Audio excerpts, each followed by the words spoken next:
Hello मैत्रिणींनो, कशा आहात? तर चला आज आपण बनवणार आहोत ब्रेड आमलेट सँडविच। तर इथे मी 2 घेतलेली आहेत अंडी, बघू शकता तुम्ही, आणि अर्धा कांदा घेतलेला आहे, थोडी कोथिंबीर घेतलेली आहे आणि 2 हिरव्या मिरच्या सुद्धा घेतलेल्या आहेत।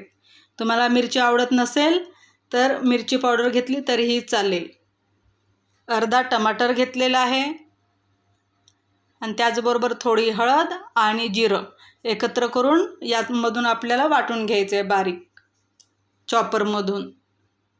बघू शकता तुम्ही रंग किती छान आलेला आहे, मस्तपैकी दिसायला पण खूप छान दिसत आहे।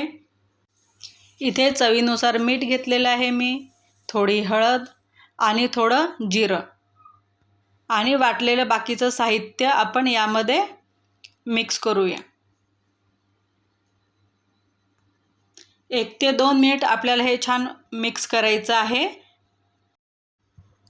तुम्हाला जर आवडत असेल तर यामध्ये तुम्ही शिमला मिर्च पण टाकू शकता। तुम्हाला ज्या भाज्या आवडतात, मेथी म्हणा किंवा पालकसुद्धा यामध्ये तुम्ही ॲड करू शकता। इथे मी बटर घेतलेलं आहे तव्यावरती लावून, आणि तुम्हाला बटर जर आवडत नसेल तर तुम्ही तूप पण घेऊ शकता किंवा तेल पण घेऊ शकता। आता हे मिश्रण आपण तव्यावरती टाकून गोल असं आपल्याला आमलेट तयार करून घ्यायचं आहे। खूप सुंदर असा कलर दिसत आहे इथे तुम्ही बघू शकता, आणि तेवढंच टेस्टी पण दिसत आहे। तर नक्की तुम्ही ही रेसिपी बनवून बघा आणि मला कमेंट बॉक्समध्ये नक्की सांगा की तुम्ही बनवलेली ब्रेड आमलेट सँडविच ही रेसिपी कशी झाली। आता यावरती 2 मी ब्रेडच्या स्लाइस घेतलेल्या आहेत। 2 ते 4 सेकंदामध्ये आपल्याला लगेचच पलटवून घ्यायचे आहेत आणि आमलेट शिजल्यानंतर लगेच ते फोल्ड करायचे अशा पद्धतीने।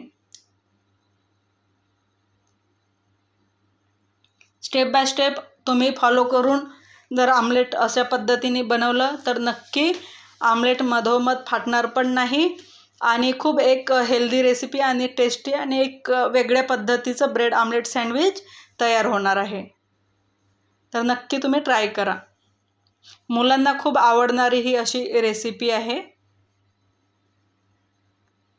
आता हळूवार आपण त्याला पलटवून घेतलेलं आहे। घाई अजिबात करायची नाही आहे, कारण 2 स्लाइस आपल्याला एकदाच पलटायचे आहे, तर अजिबात घाई करायची नाही।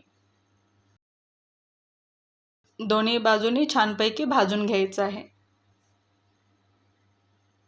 इथे मी मधोमध 2 ब्रेडच्या मध्ये कट मारलेला आहे आणि आमलेट फोल्ड केलेला आहे।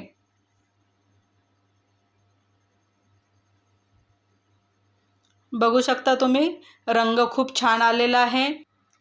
तर आजची ही रेसिपी खूप टेस्टी, हेल्दी आणि खूप कमी वेळेत तयार होणारी अशी ही रेसिपी आहे, आणि घरच्या प्रत्येक मेंबरला ही रेसिपी आवडणारी आहे। तर पटकन तुम्ही ही रेसिपी बनवा आणि मला कमेंट बॉक्समध्ये नक्की कमेंट करून सांगा तुम्ही बनवलेली रेसिपी कशी झाली।